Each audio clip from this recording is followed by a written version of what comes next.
Once again, the Ram truck has a job to do. Great, now there are 2 of them. You ever seen those repo guys that do videos where they just pull up to stuff on the side of the road or in front of people's houses and grab it? This is kind of like that.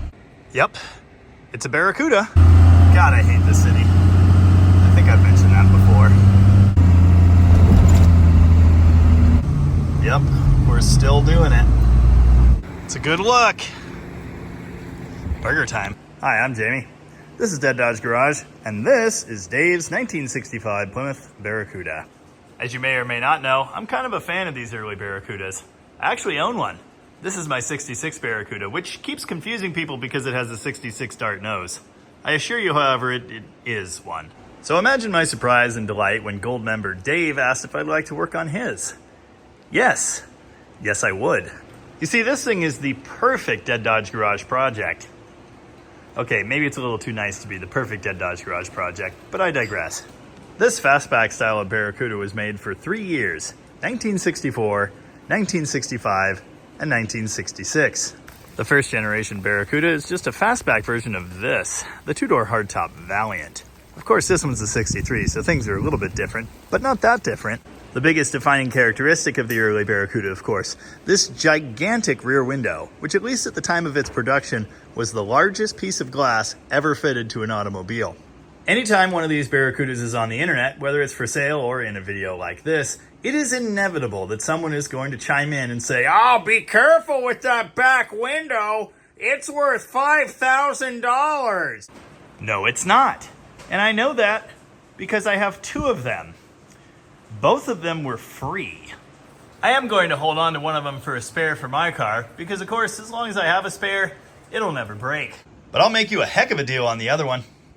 Hey, maybe you could sell it to one of those "it's worth $5,000 guys, and we could both have a good day." If you need more information on that, see this video from Tom on his Rucker Restorations channel. Anyway, back to Dave's car. As you may have noticed, it's black. This appears to be an original black paint job, or at least mostly original. There is a good bit of touch-up on it. As you can see, the flat black sections there, so it's not 100% minty or anything. Immediately apparent is the original V8 badge, a feature my car doesn't have. Admire the black 14-inch steel wheels that have been added by Dave with these good used tires, and the Valiant hubcaps. I like that. I think it's a great look on this car. As mentioned, this is a Valiant derivative, so the Valiant emblem on the caps really kind of makes sense. It also has one right here at the back window. In '66, this changed to a fish, and I would show you one of those, but mine's stuck on top of a lift. Each of the 3 years of the early Barracuda is slightly distinct from the others. 64 and 5 are very, very similar. There actually is a difference here between 64 Barracudas and Valiants. Notice the line on that fender?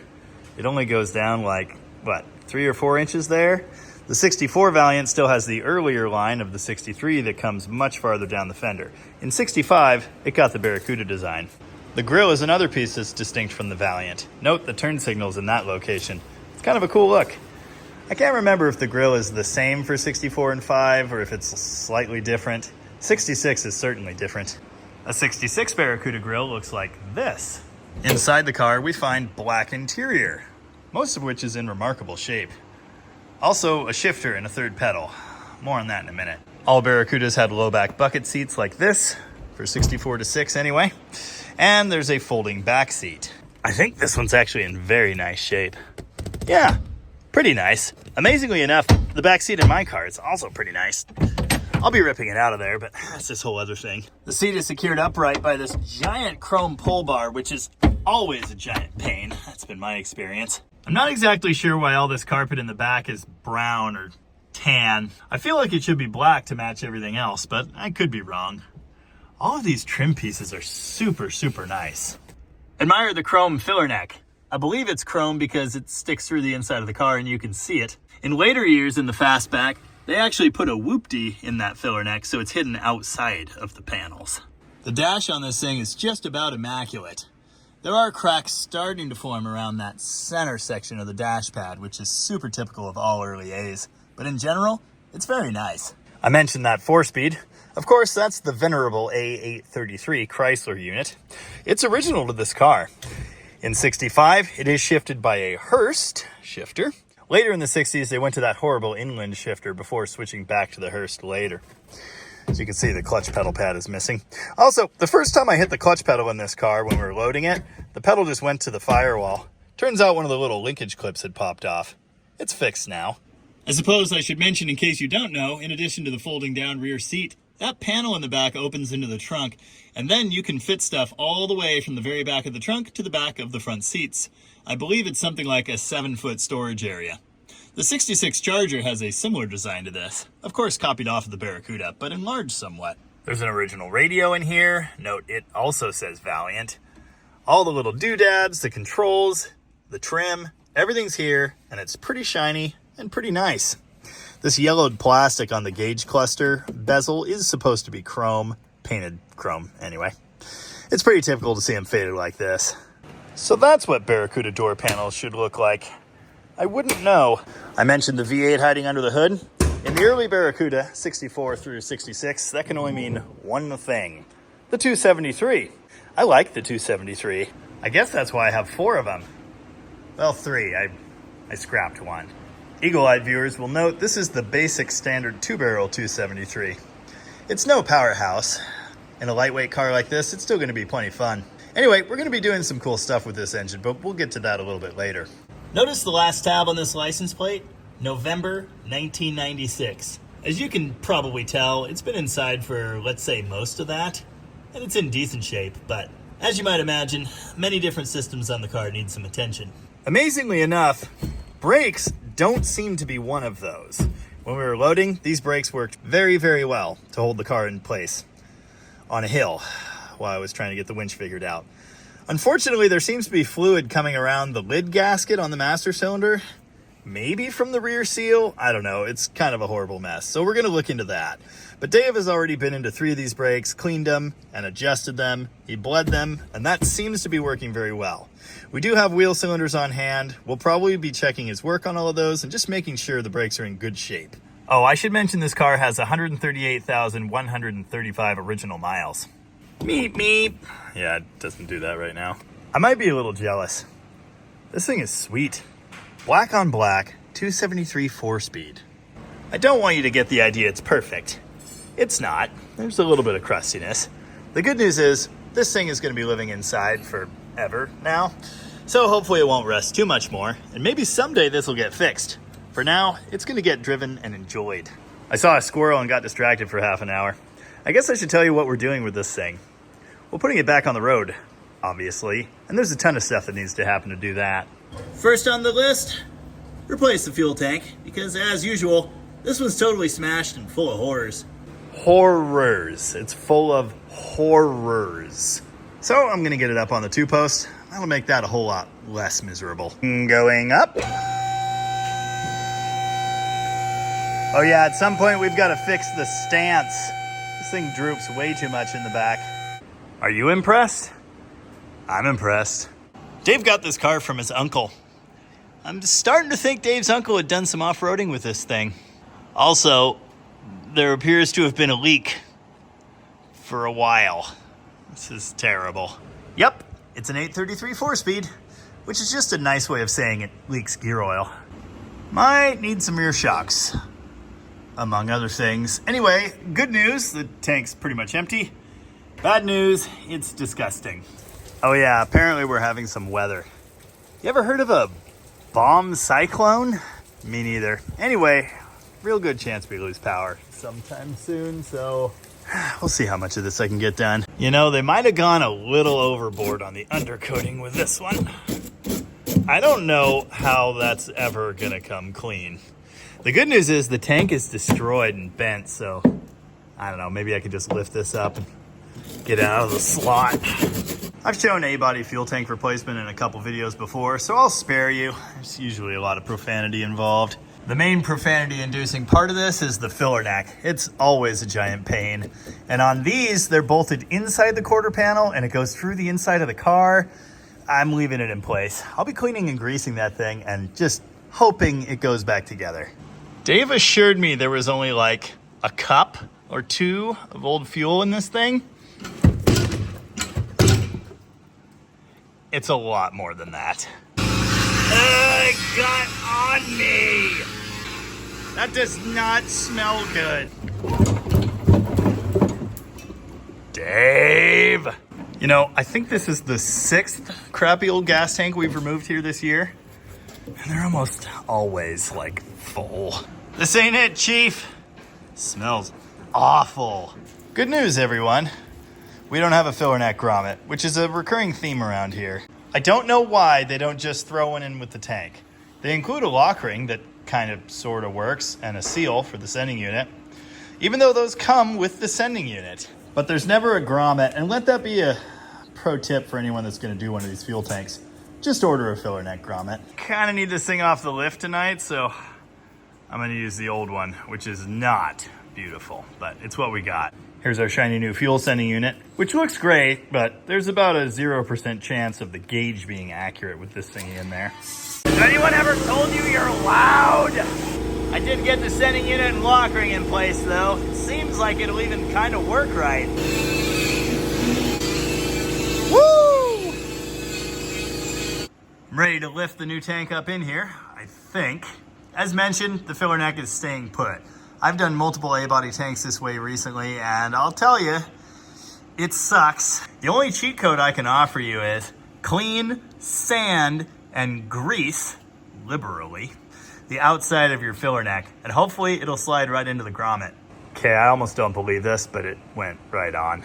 So I slid the mat thingy back in there, heaved it up into place, and rehooked the J-bolt. This is almost too easy.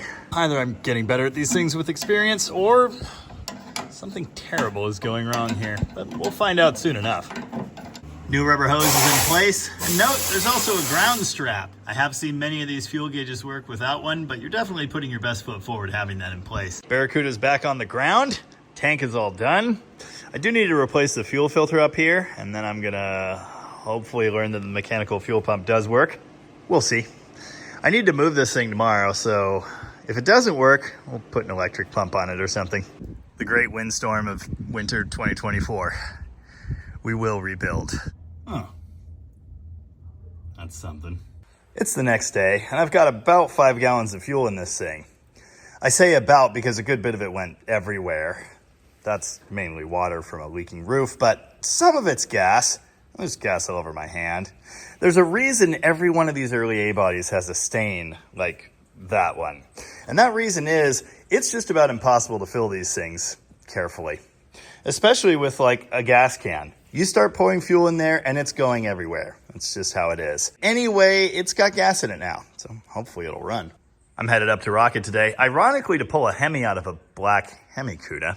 But Jordan needs to do mail truck things here, so we've got to move this Barracuda today. That means it's time to hear it run. Hey, I have a question. Why is this a 1/4-inch fuel filter? It should be 5/16. So I get to replace these now because there's no way a 5/16 line is fitting in that. They're garbage anyway, so that's fine, but why is that loose? I don't know if I mentioned this or not. Dave actually rebuilt this carburetor, and it has been untested since then. Note, the reason it was changed from the old core is the throttle shaft leaked. This one leaks too, because that's just what happens with BBDs. You know, it wasn't long ago that when you'd buy one of these filters, you'd get chunks of hose and clamps in the box, but apparently wicks can't be bothered. So I cooked this up out of the very last 10 inches of fuel hose I had and some random clamps.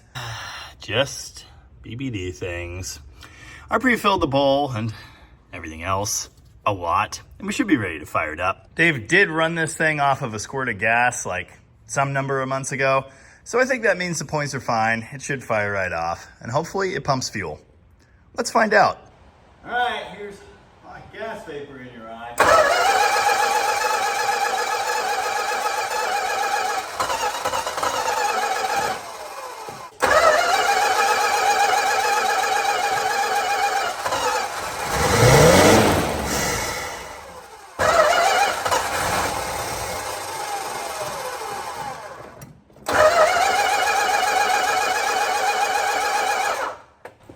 Fuel in the filter. I was pretty sure, judging by all the horrible old gas in the line, I disconnected it from the tank, that pump probably works. But I suppose that could have been from a while ago. Drink up. There you go. Fine. Be that way. God, it's amazing how much of that ends up on the intake.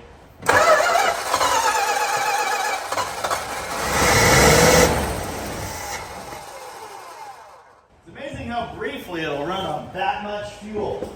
Still nothing here. Okay, well, while I was optimistic about the fuel pump's chances, I think it's a no, gang. I'm running out of priming fuel.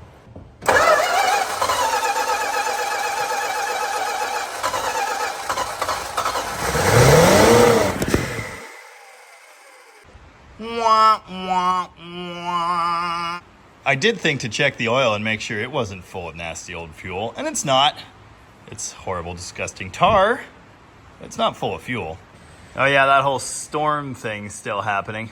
There are chunks of trees flying at the roof, but other than that, I think everything's fine. Of course, the pump and the length of line I need is over there.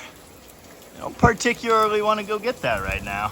There's a little stuff in there. It's all old and nasty smelling. There is a test you can do on these. Gross. Where you push on the arm and then release it. See if you hear suction. See if you feel pressure coming out of that side. I feel and hear nothing. So yeah, I think this diaphragm's just toasted. That smells awful. I thought we were past that. It was at this point I decided to go dig around for a good used pump, which I did find. Sometimes when I'm filming, I hit the buttons wrong and I don't capture things on camera, and that's what happened here. So instead of hearing me explain that, here are a few seconds of me angrily digging through a box.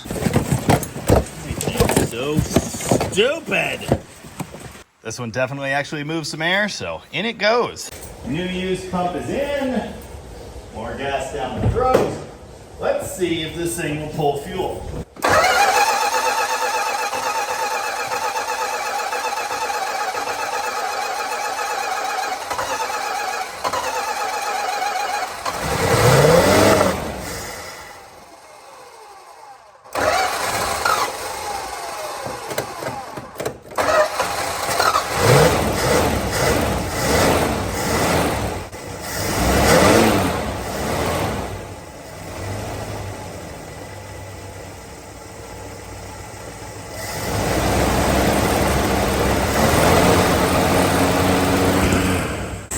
It idles. Nice work, Dave. It's not amazing. Definitely needs a tune-up. You can see it's burning a little bit of oil. We'll deal with that later. Okay, the cold idle cam slipped the wrong way. Perhaps the congratulations were premature. Also, I checked and all these screws are tight, but there's just always gas seeping out here for some reason. I think they're all at the party. Number 7 might not be. I'll tell you right now, it needs a timing bump, but I'm not willing to reach back there with these old wires. I don't really love getting electrocuted. Sounds interesting. Don't mind the clouds of smoke. Yeah, this thing sure sounds like it's down a hole.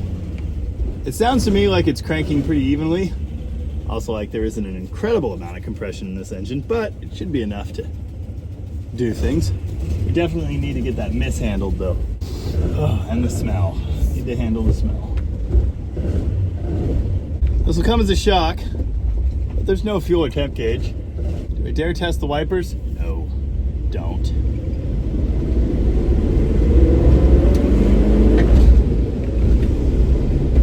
Yeah, that miss is pronounced. You can feel it. All right, well, it does run and move, so that's good. It's amazing how this exhaust system makes the 273 sound like a slant 6. Maybe it's also the misfire. So many A-bodies. So many Barracudas. A-bodies fit so much better in here than the other ones. It's the next day, and we're over here in the 273 Commando section of the shop. But I'm getting ahead of myself again. As you saw, this thing ran and moved, but it only ran on 7 cylinders.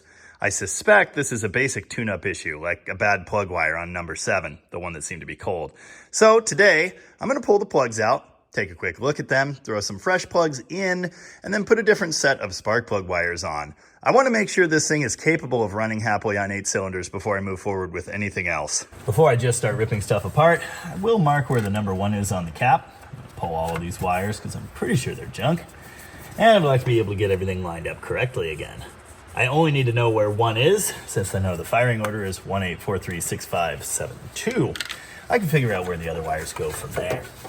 When you're pulling crispy old wires, what you want to do is give the ends a twist before you just yank on them. Unfortunately, in some cases, that is easier said than done. These hook pliers should make it a little easier to grab the wire and twist. There's a good chance they just end up getting ripped anyway, but again, I'm gonna replace them. This car is so original, so complete. It actually has the heat shields for the plug wires here on the driver's side, which I've never seen before, actually. Not on an early car. As you're doing this, you want to look for anything obvious. Major burn marks, powdery appearance on this plug wire. I don't see anything like that. I think it's kind of fine. Could be a fouled plug, I suppose. Factory plug wire keepers. Factory heater hose retaining clip thingy. Stay there. There's only one of these clips. I think I have a few of them, but I definitely don't have an engine's worth. Good. Good. And there you go. Every single one came off without being broken. I guess Autolite made good plug wires back in the day. Oh, wait. That's kind of broken. Where's the rest of it? Yeah. You'll have that sometimes. I'm just gonna pull the whole cap for now and get all that out of the way. I want to check these points anyway. Come on. Thank you. How much room for activities you get? Decent quality cap. Center button is scored, but still there. That one's runnable. The rotor has some interesting color on it. Made in USA. That could probably be cleaned.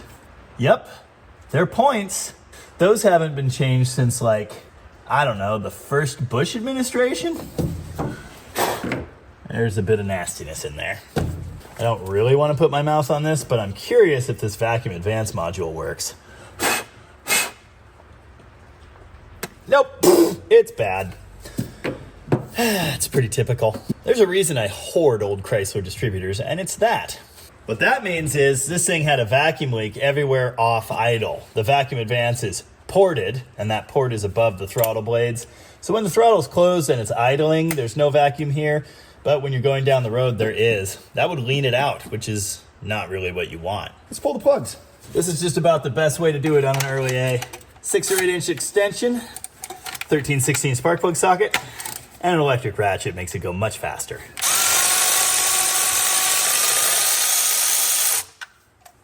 Woo! Yikes. There's plug number 1, and it is soaked and reeks of old gas. When your plugs get wet like this, they don't work so well anymore. Let's keep going. Same exact thing. And that smells distinctly of old gas. Now remember, I have only run this thing on new gas. Yeah, there might have been a little bit of residual fuel in the line, but not much would have actually made it into the engine. So that would probably be from previous starting attempts. If I were to hazard a guess. Wow. Again, how did this unit run? I've never seen an engine that, like, ran and then shut off and all the plugs are wet. That's crazy. It may well have been running rich, but again, it's fresh new fuel. Everything in the filter looks nice. How could every plug be wet? Okay, well that's better news. It still smells like old gas, but it's not totally soaked. Okay. Wet. Thank you. Not as wet. And wet. So exactly 2 plugs in this engine looked semi-decent. Number 2 and number 6. And everything else is just nasty wet. Super rich and disgusting. If you watch this channel much, you know I don't normally do compression checks.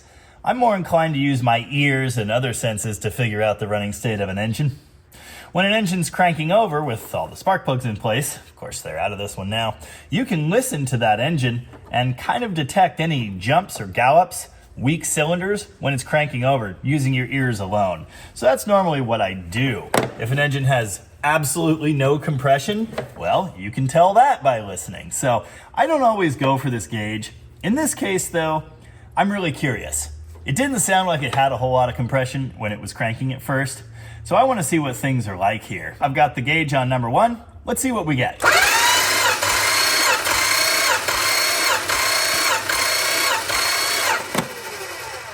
Okay, 120.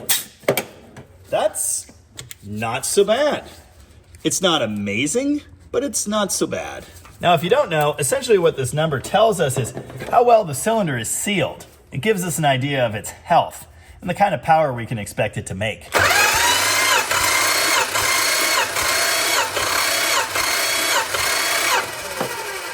Okay, 115 on that one. And I seem to have a check valve issue because the gauge is slowly falling, which it shouldn't. That could skew the numbers somewhat.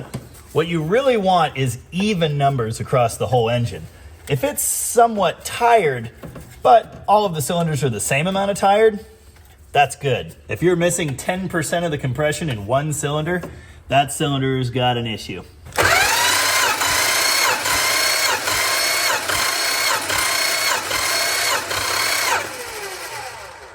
This battery's kind of going down. 117. Now you'll get a slightly higher reading by holding the throttle open. That allows the cylinder to ingest more air. I don't ever do that. I don't know why. I just don't.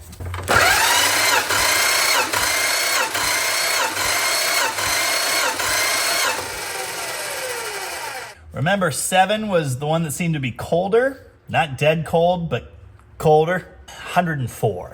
Now, it's absolutely possible that we had an ignition issue and that cylinder has not been firing.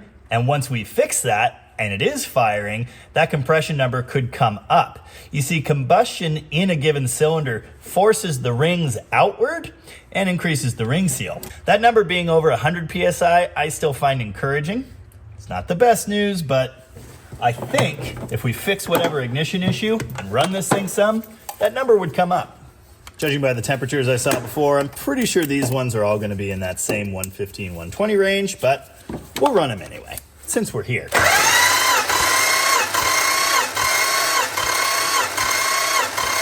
Okay, 120. Number 2 is a good one. What do you think of my fidget spinner pen? Alan gave me this. It's enjoyable. When you're doing this, you do want to be careful to turn the engine an equal number of times for every cylinder. I'm not actually counting, I'm just kind of eyeballing it. There is a point at which it'll reach its highest number and it'll never go any higher. So if you just do that, same thing basically. See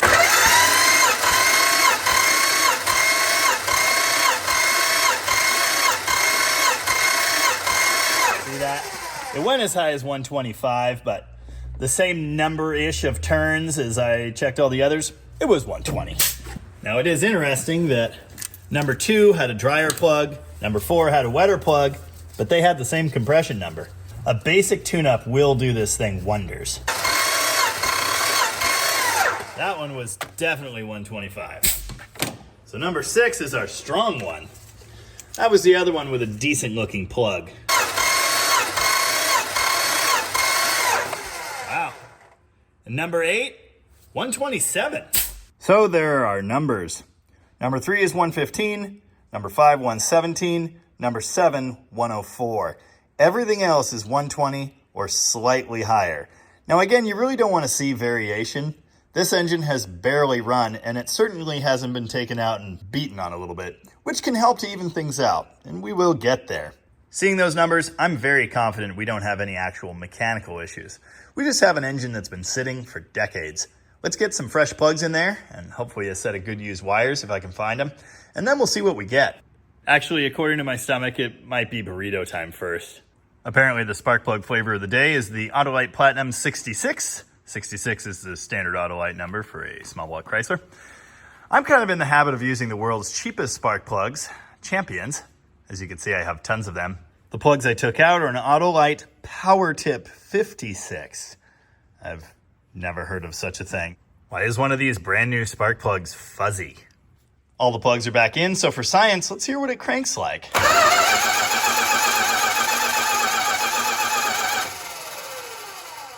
It sounds relatively even. You can hear it kind of speeding up, kind of slowing down, but sounds pretty decent. No obvious gallops or anything. Several hours and one soaking wet Ranger tow I don't want to talk about later. We're back here, and we've got a new cap, rotor, and plug wires all in place. So I think I'm ready to fire this thing up again. All I'm hoping for is 8 happy cylinders. It seems like a reasonable expectation. I think the shiny new needle and seat's stuck, and it's flooding out. This is why we can't have nice things. I forgot about that whole backwards choke linkage, so I flipped that around. Now we'll have a cold idle, and when you hit the throttle and flood it some more, the choke opens. Big money.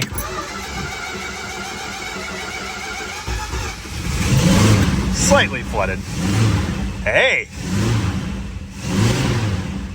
Nice. That is 8 smooth, happy cylinders.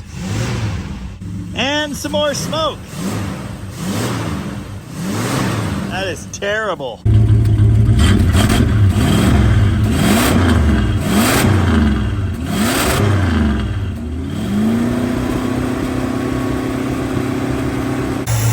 Yeah, I think the float level is just a little too high. It sounds really good. It's just also billowing smoke. Don't worry about the brake fluid burning off the exhaust manifold and pipe. That's to be expected. Hey, this thing runs pretty darn good, if I'm honest. The carburetor leaking fluids everywhere is a bit of an issue, but I bet this would be pretty fun to drive how it is. All right, I've got coolant draining out of this thing, which was easier said than done. I actually had to blow the drain valve out with some compressed air, and it's still only just piddling. Apparently that's like a recurring theme today, so that's cool. Hey, I think this one leaks. Are you fixing the radiator drain right now? Yeah. Come on. It's a modest improvement. It's all the way off and it's still not draining. Fixed. Oh yeah, I don't know if I mentioned this or not, but now that we know the engine is mechanically sound, I'm taking it apart because it needs a bunch of other things. Valve seals, timing chain set, and awesome stuff. Ugh, that's all the stuff that was in the bottom that I finally got broken free. That's disgusting. I don't see any horrible corroded areas in this radiator, so I think it's all right. I'd love to flush it or something, but I don't really have a great way to do that here. Well, that used pump's a good one, and I know that because it actually held pressure in the fuel line, and I exploded gas all over myself. Again. Radiator, fan, belt, etc. is out. I'm going to keep digging until I'm looking in a valley and at some rocker arms. This thing is a horrible, horrible leaky mess. I've been chipping off chunks of grime up here, and yeah, horrible. Anyway, just noticed, pulled the distributor out because I need to replace the vacuum pod. There's no seal. This is the early type that should have used a flat gasket. Where is the flat gasket? The later type uses an O-ring here, like that. But as you can see, this one doesn't have the groove. Okay. Okay. That one might be a little more complicated. Good news. I got the stuff off the top. Not so good news. Ugh. Tippy tip tip. Well, that actually worked. Well, yeah, that seems right. In case you were curious, that cam gear is metal, which is good news. If it wasn't, well, it probably would have been in pieces years ago. But this is not acceptable. We're going to be putting a double roller in here. Oh, and I broke this stupid dipstick tube, so I'm going to have to try and extract that and find another one, which I probably don't have. All of that and more tomorrow, hopefully. It's the next day, and I can't say I'm getting excited about this just yet. Did I mention this thing is disgusting?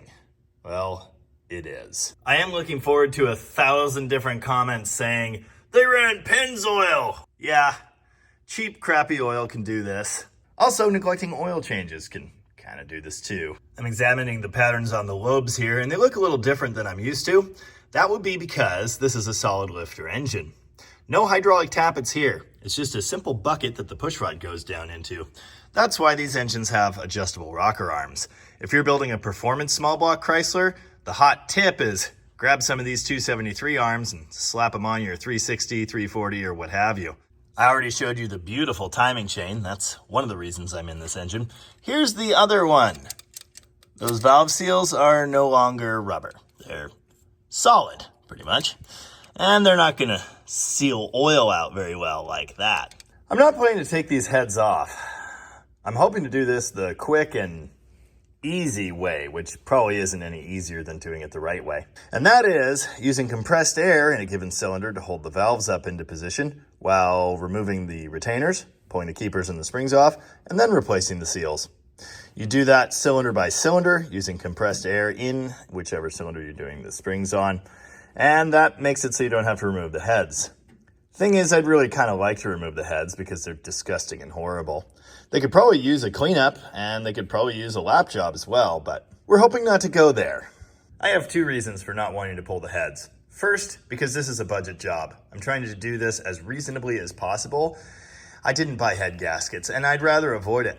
And second, if I do buy head gaskets, they are not going to be the correct type for a 273. Those pretty much aren't available, which is a problem for me for multiple reasons. The 273, of course, has a teeny tiny bore, but the typical Felpro rebuilder gaskets, they have the biggest bore size that would ever be used on a 340 or a 360 to account for overbores and things like that. On the 273, just that enlarged circle in the head gasket lowers the compression ratio. And then there's the issue of thickness. So if I did go in there, I'd have to be very, very careful to not damage the stamped steel gaskets. And then I'd have to clean them up, hit them with some copper coat, and reuse them. We're going to call that plan B.5. I really don't want to go that far. But we'll see what happens here. If I drop a valve into a cylinder, well, that'll kind of make that decision for me. So my next move here is pulling that horribly disgusting rocker gear and the push rods. All the valve gear will then go to the dunk tank where it'll get a much needed cleaning. How? How are you like this? Ah yes, I'll also be cleaning the carbon deposits for the crossover in the intake manifold. These crossover ports are used to preheat the bottom of the carburetor to aid in fuel atomization. That can help with cold starts, and it can also help fuel economy somewhat. You get a little bit more horsepower without that because the intake manifold will be cooler, ingesting cooler air and fuel. But for a street car, this is a really nice thing to have. That's why it exists. Unfortunately, it's very common to see them carboned up and plugged solid like this. So I will be cleaning those out too.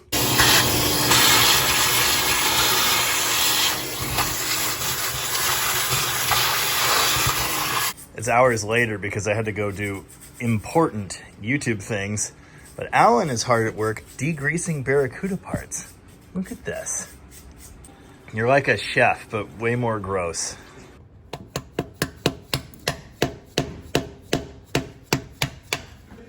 Everything's going great. Oh, and in case you were wondering, yes, I am using a snap-on screwdriver as a chisel, but only because it says specifically not to on the handle. Sometime today.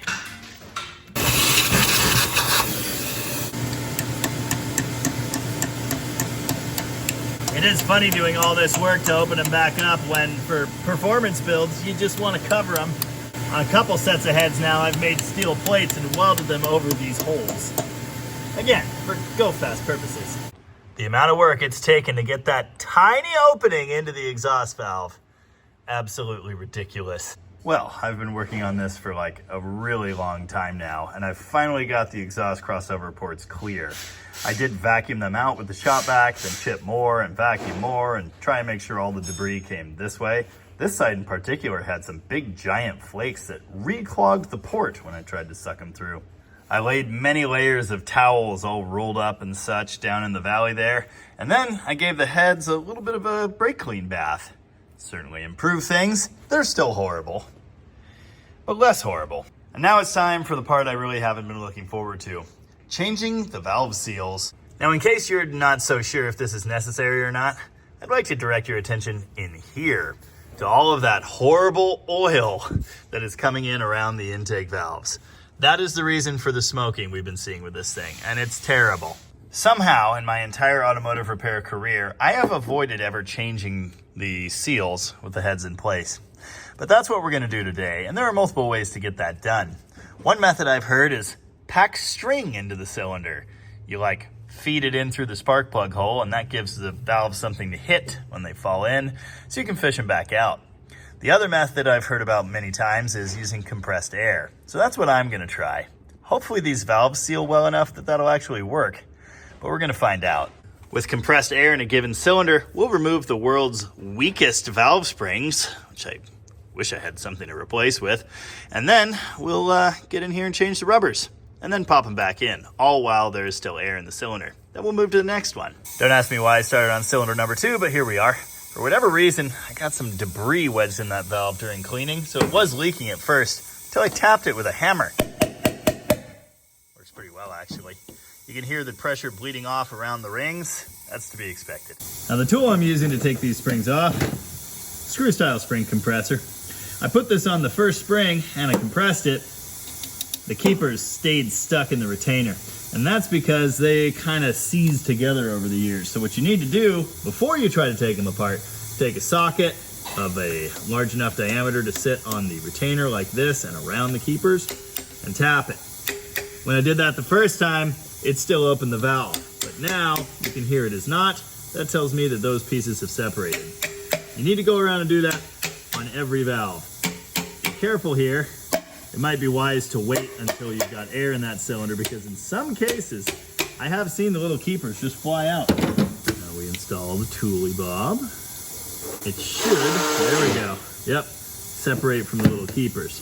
When the spring is loose, if you open that valve, it can fall in the hole. So don't do that. Okay, now with that little magnetic tool, you should be able to pull the little keepers out. Unless you haven't compressed the spring enough, which could happen. Did I mention these are the weakest valve springs I've ever seen? Okay, now the spring will come off. Nice. It's also disgusting. Here's our exhaust valve seal. It's an umbrella type, and again, it's no longer squishy. Here are our new seals, or some of them. Actually, only 8 came with the parts that Dave ordered. Not sure why. He knew we needed 2 sets of these. I'm going to use the ones that he got on the exhaust side. They look just like what I just took off. And then I found another random set from my collection that look a little bit, let's say, fancier. I'm going to put them on the intakes. The intakes are the ones you really need to worry about. Okay, obviously you're going to be careful installing the rubber, because again, if that valve falls down, you're going to have a bad time.